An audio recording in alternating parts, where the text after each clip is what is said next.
Selamat manut aturane mandang. Manut aturane wasit. Ayo, Tatra Japa mantramu. Lali panggenamu jebol boyongmu. Hei, wis to salosmu. Kaya ngepuk kebo sapi ora apa-apa. Sing penting karo guyu, udus. Aja tanggung-tanggung. Rempet MC-ne ya ora nesu, wis biasa. Ayo. Iya jali Pakde, gebokmu antike Pakde.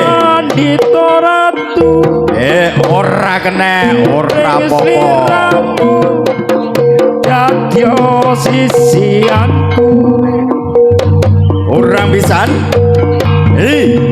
Mugi diglelani ora apa-apa. Kena buntute Pakde. Kaki nowo mati. Wes Pak Gareng ya gayeng wis seneng atine. Yo Pakde, adae sing prigel Pakde. Ora apa-apa, ora krese. Ora krese. Godho wis to jebol ndondongku ya oleh, ora apa-apa. Ora kena. Selamat datang kepada seluruh dulur-dulur lanang dari Trenggalek. Selamat sore. Selamat datang di Desa Sawontar, Paguyuban Sawontar Manunggal. Lirikku yai segoro Cantel bisa luluke atiku.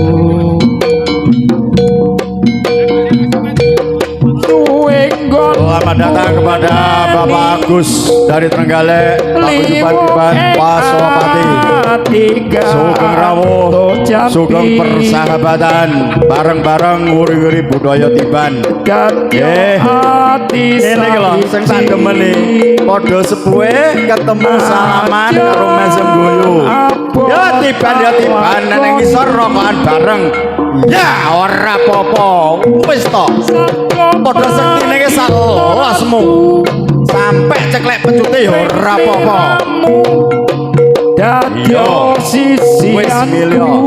Insyaallah pecut yang sudah diserahkan ke panitia sudah disterilkan.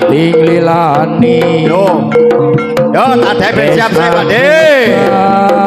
Dulure wis siap gek sebelan. Yo ora kena, ora apa-apa. Ora krese wis to. Padha sektine iki.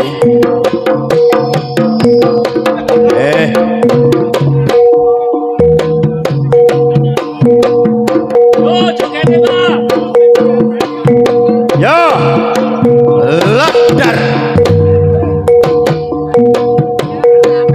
Wes ganti pecut, ganti nada.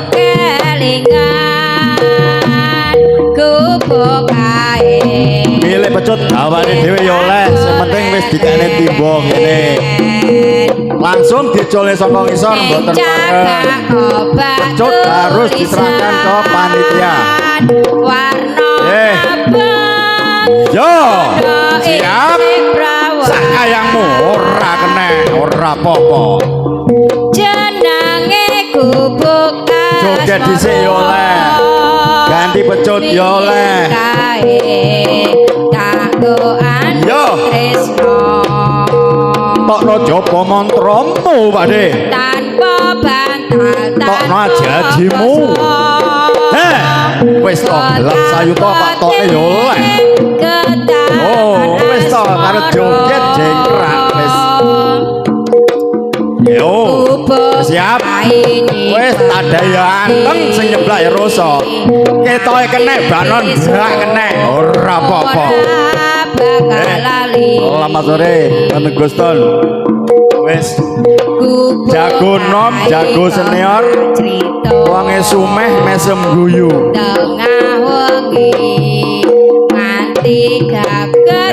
Ya salaman sih ketemu dulur lanang main sing apik contoh adik-adik yo yo mas saya merhati aku iki tiban yo rasa pencak yo rasa tapi ning kene persine tiban sebelah-sebelahan ning isor rokokan ngopi bareng yo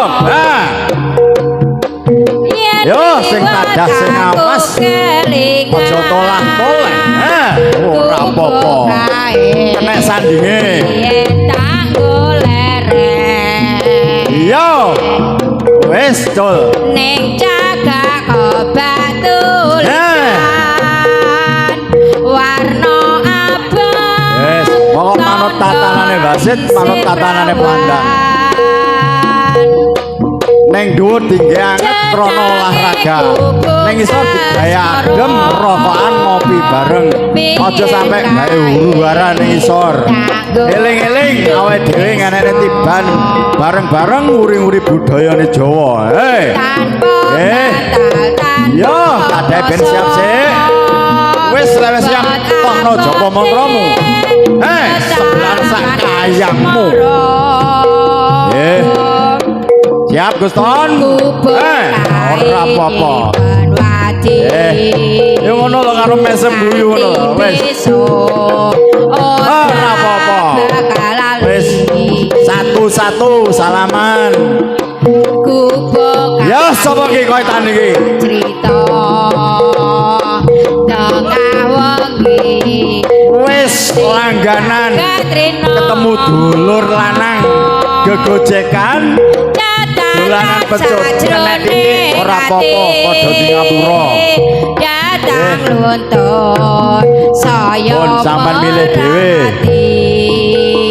yo milih sing mentul-mentul dawa ya nek kowe dadi garwa ngene lho mergo ketoke seni budaya tibane keras tapi kenyataane atlete sopan-sopan berakhlak semua untuk dayong didik Kang nggih manut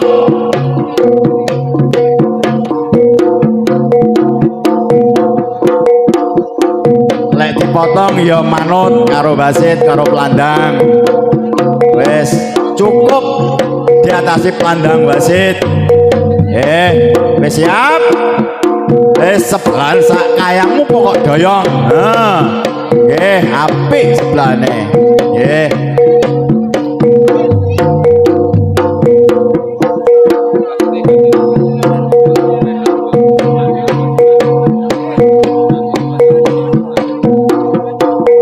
nyuwun paratosanipun dumateng Bapak Seman saking Macan Putih lan Bapak saking kalau suwun untuk mengganti pelandang wasit monggo Bapak saking monggo Bapak Seman ora apa-apa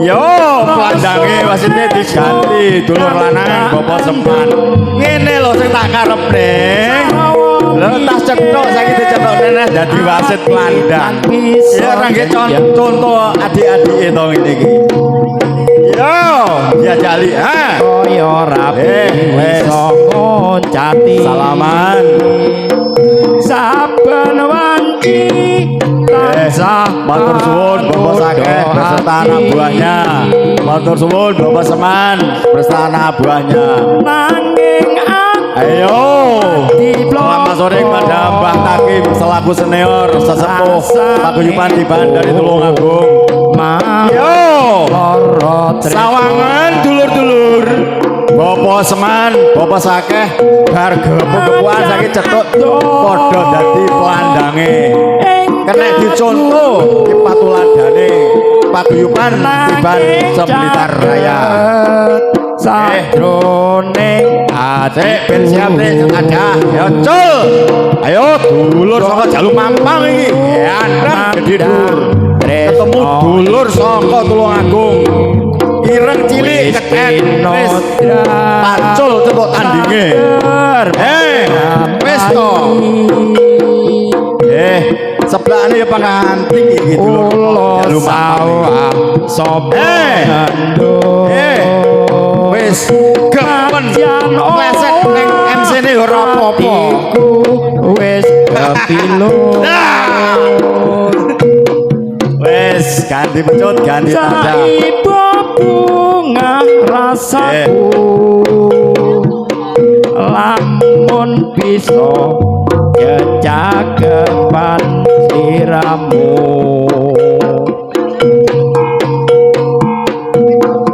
Yo, adae ben siap dhisik.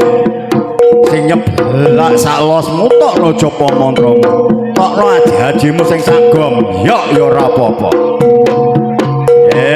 Kanca dhewe kabeh dulur Tulungagung Galek Blitar, dulur lanang kabeh. Mas Modon tukar kawruh ketemu dulur lanang saka Jalu Mampang Kanigoro. Sami-sami.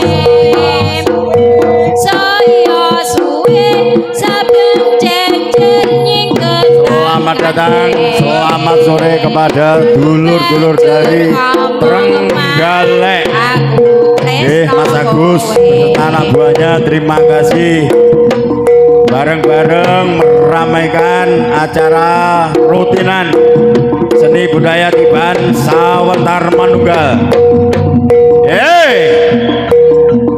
Dulur Blitar Raya ketemu dulur Tulungagung. Wis to, Mas Benjot wis kaya set. Mas Gendok gur guyang guyu, mesem guyu. Ayo Mas Gendok, iya jali to, sebelahmu kaya apa rosane. Ayo, aja kuwar-kuwir. Wis to. Semangate 10. Nggih. Yo. Mas Gendok. Ya. Iya jali to. Gepuk. Sampe montek lho. Kata daya mek buyar. Saking rosane sing nyeblak. Ya siap. Ayo wis milios gepuke miliot tadahe. Aja lali. Awake dhewe bareng-bareng nguri-nguri budaya Tiban. Ning dhuwur dinggi gawe anget titik krana olahraga ben semangat. Ning sor digawe adem atine rokokan ngopi bareng. Ayo Mas Gendok. Sing rasa to sebelahane aja kuwal-kuwil. Yo. Jajal sing selop ngono. Pas no boyoke apa-apane. Pokok aja ngisor-ngisor. Yo. Ora kene. Ora krese. Ya. Macan mangga. Yo. Siapa? Yo. Wes. Lap. Kok jopo montromu. Kali panendamu dadi bandan kowe nang Malaga. Ayo sapa kancan iki? Gedhe dhuwur. Otot. Wis biasa. Awake ditato kabeh kangge pecut. Ayo. Koyoke kena iki tombo asam urat. Kena dodone kena iki tombo kolesterol. Kena wetenge kena iki tombo darah tinggi. Yo. Bareng-bareng golek tombo iki. Salaman dhisik. Ayo.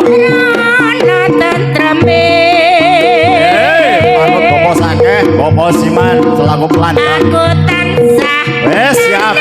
Sebelan sak ayangmu tok lo jopo montrom. Aja sampe tumpangsuh jopo montromu. Nek tumpangsuh nyiprat ning boyokmu dhewe.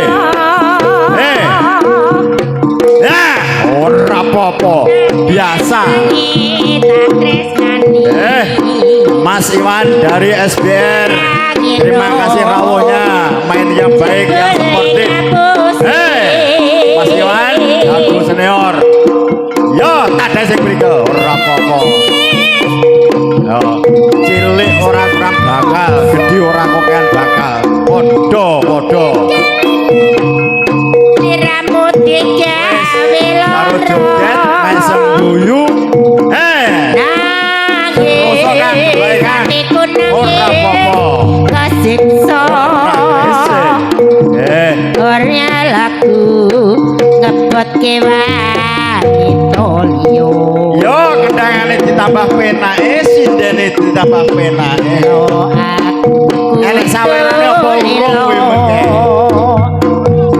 Yo. Lilo kang Mas Iwan, mas doyok titik Mas Iwan.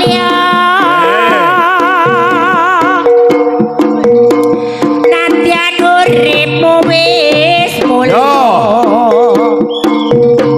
mbok yo Ya, ora apa-apa. Salaman.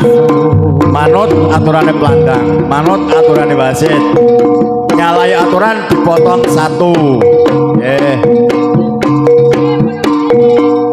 Selamat sore Mas Agus. Yo, sopo iki kok kula? Karang kates bendungan bawah Yo, padha jangkonge, padha sektine, padha jaduke. banyu ninggugah kenangan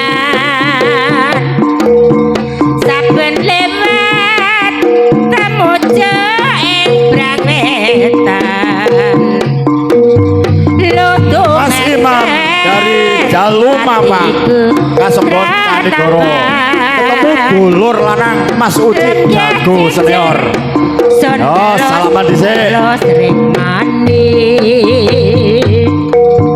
ora lawas Ayo, tadah dhisik ben siap. Asuri Wes, col.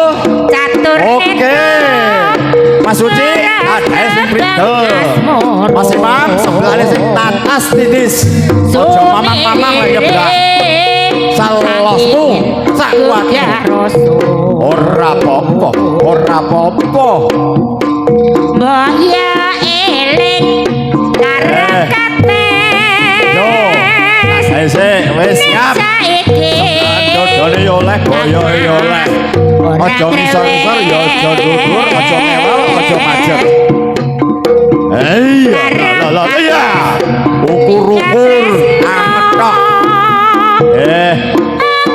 Ayo Mas Imam karo jogete Mas Imam. ate sumpah prastyo Mas Imam dari Jalumamang Sembon Kanigoro.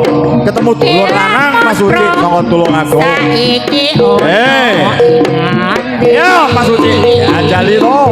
Oh, tanpa pamit rukut kaya ditempali. layani janji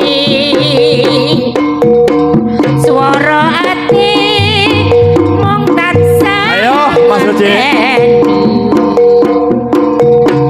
karang kates ninggal tresno kang sejati Mas Imam, tokno jaba mantramu, tandahmu sing prigel, aja sampe kebobolan.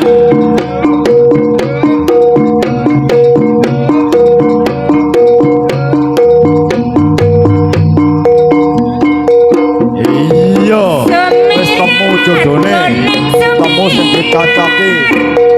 Surabaya Yo, sore Mas Uci diajani cek rasa apa ora? Mas Iman gajah cek prigel apa ora tandahmu?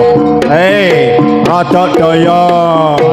kaya Perlu dielingne, golek dulur ora golek musuh. Yo, dayang saklosmu.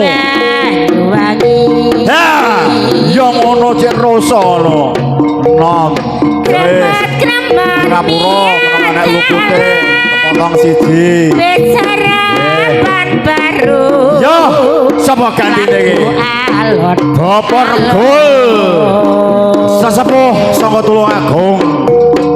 Jago senior, jago lawas. Tahun sudah 5 wis manganane bonggol pecut. Krungu santer Ketemu dulur lanang saka Jalu Mampang Kanigoro. Jeneng pundakku Bapak Khairuddin saka Tembon Jalu Mampang. Ketemu Mbah Gul sesepuh senior Paguyuban Diban. Yo. Jajal Pak Dik. Ayo kebo sapimu. Waktu nyikar karo aku kan lho jajal. Cek rusuh apa ora? Ayo, Bapak Regul tadae sing tiga. Wis to, lolosno. Trempet MC-ne yo ora apa-apa. Ora apa-apa. Ya. Dijogeti karo Pak Regul Mas Rodin. Ayo Pak Din. Jajali boyoke. Atunun boyoke. Ah, boyoke MC kena titik. Yo. Kok aras Mesem guyu Bargul. Pak Rodin ben semangat lah nyeblak. Yo. Yo. Dodokku ngoniti boyokku jebolen. Ora kena. Yo. Sing rasa ora apa-apa. Selamat pirsani Allah. Ayo ganti pecuk ganti tanda. Dalan-dalan kowe halusnya Ayo mengke-mengke titi yo ora apa-apa lho, Mbak. Ya wis sepuh. Lek sik nom kae yo ngentekne pecuk. Sarajen alas Wis milio dhewe. Nek mentul-mentul andep. Lakon Ya jali tamakno coba mantramu. Tokno pengiram mamamu. Tokno aji-ajimu. angetero satresnaku Ayo Bapak Din. Saka Kasebon Kanigoro. Tadae suwigel. Sebelahane Bargo sing tatas titis. Kenekno boyoke ya oleh. Dodone ya oleh, wetenge ya oleh. Ha, ora apa-apa. Padha pendekane ya. Ya, menghibur anak putune Bargul. ora mesro tandha mata sing tak topo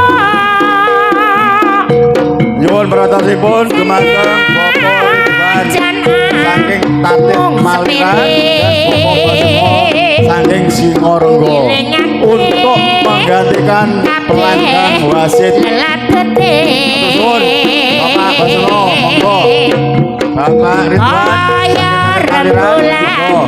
lumaku Yo, kang madangi sapa iki kocan iki? wanci Mas Agus.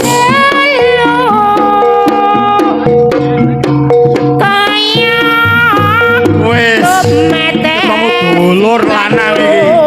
Kanigoro karo dulur Blitar bagian kulon kono. Nggih, wonten. hatiku Aja. Wis wasit cek karo wasit malah tiban. Yo, tanda mata Mas Agus. mertandani hatiku Ketemu Mas Yan dari Kanigoro. Dulur lanang Mas Agus dari Blitar Barat. hati gawe-gawe Yo, tadae ben siap sik. ning nyatane Tadae ben siap. tetep Buane sak losmu pokok doyong Mas Yan. Yo, tak simpen Mas Sanggi dari Kanigoro. Ketemu Mas Agus dari dadi Blitar. sulis ya enakku tak Mas Peng Peng. simpen ono kamarku Yo Yan, jajal gebuamu. liya Jaman dhisik ki rasa ora. Ora apa-apa. Yo. Mas Basno sampun siap. Mas Ridwan sampun siap. Yo. Cek. Tanda Wes to. batu guling iki lho. Pertandani atiku tresno. Ayo Mas Ping, sampeyan milih. Nadyan gawe Mas Anggi tadae ditoto. ning nyatane nang tetep Yo men dhisik di banyu ben rasa. tak simpen ana kamarku dadi sule ya Yo, tadae siap sik. Hati-hati tadae. Aja leno.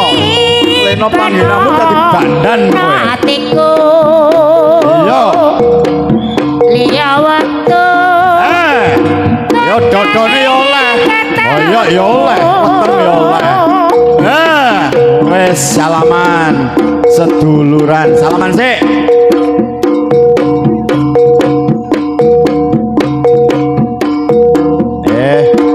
Bapak Ridwan, Bapak Basno, matur suwun rawuhipun ikut memeriahkan acara tradisi ini sawentar nggih. Iya, ditata jagone saka pintu timur, ditata jagone saka pintu barat. Aja sampai njubel ning dhuwur. Sing penak ditata manut aturane panitia. Penontone ben penak lek nyawang. Ben padha seneng. Ayo. melempar mangke Masyarakat penonton ben padha ngerti lek kesini tiban kuwi isine mung golek dulur, golek kanca, ora golek permusuhan. Nyuserne ya nyerempet. Wis biasa jago keserempet. Ora apa-apa. Yo. Jagone sing junior ora enek sore iki. Senior kabeh. Pinter-pinter kabeh. Sing leno ya keserempet. Lek ra leno ya ora apa-apa, ora apa-apa.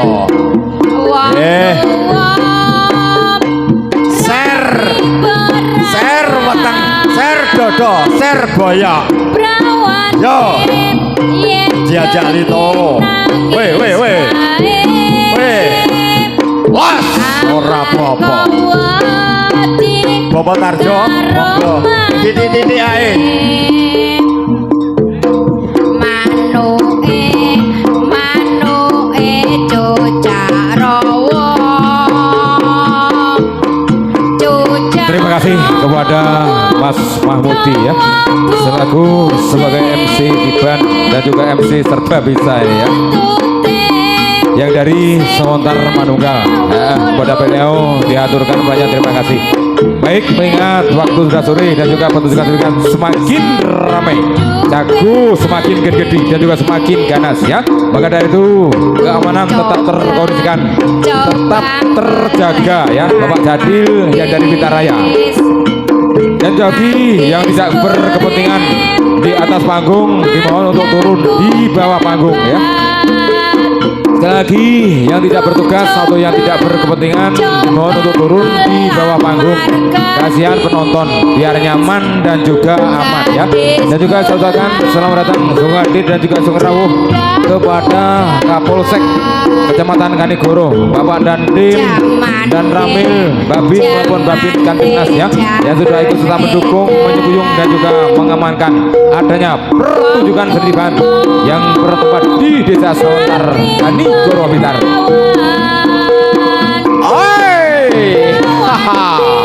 Yo, Mas Edi Kepeng dari alap-alap SBR. Wes ping telu masih nggih luputku ngapuranen padha-padha semenuga ya aku. Matur suwun Mas Edi Kepeng dari alap-alap SBR. Pak Edi ini dari Kota Blitar dan Jos tenan iki. Matur suwun Pak Edi. Sugeng sonten sugeng rawuh matur suwun rawuh. Ih, jago gedine iki. Dari kalau saking Suwontoro. Catatan dari Blitar bagian timur.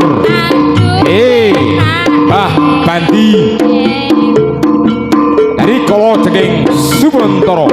Yo, monggo ganti was. Yo, pancen yo angel dadak. Penak ora kadai. Yo, sik.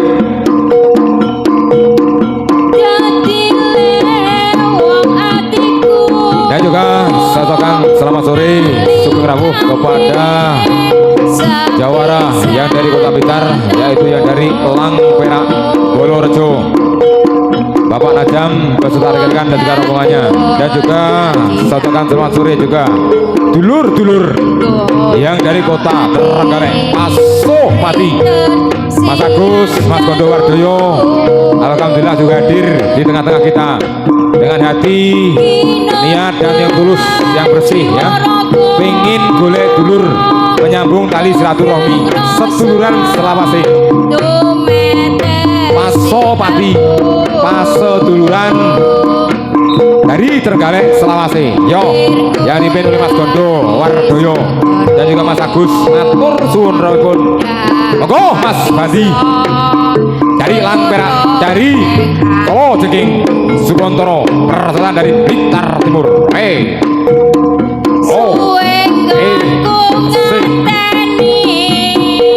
Suwe nyapa to, Nduk? Sekali lagi acara ini dihadiri para jawara dan juga para pendekar yang dari Campur Ulung, Guyub Rukun, Alhamdulillah SPR, Raden Maliran, dan juga yang dari Calu Mampang. Adapun di pintu yang sebelah barat, yaitu yang dari Tukar Kawruh, Londo Karyo, Pasopati Trenggalek, Pojok Sadungga. Selamat menyambung tali silaturahmi dan juga selamat beradu laga di panggung ring bambu. Yo, ganti nih semua ini. Aku kabeh Mas Ipul Wibisono, Persatuan Rahmat Jadil, Bos Kayu, wong dadian nih. Mbok menawa rokoke medhut dilambem ning tenan panjenengan. Juragan kayu.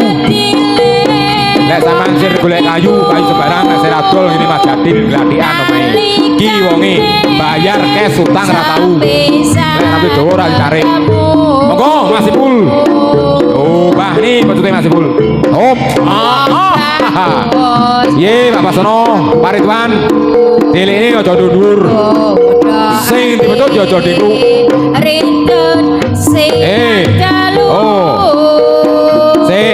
Gose. Tenang Mas Ipul, tenang. Tenang Mas Ipul.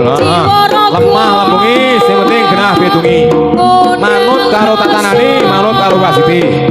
Lek wayahe dendo, yo dendo. Lek wayahe ora, yo ora. Yang di bawah panggung ndak usah ikut-ikut. Lek pengen melu-melu omong-omongan sing penak ning isor aja ngomongi wasit dhuwur. Tata kramane kurang. Lek engko lek wasit medune omong-omongan sing penak ora krungu kancane. Yo, monggo Mas Jadil. Mas.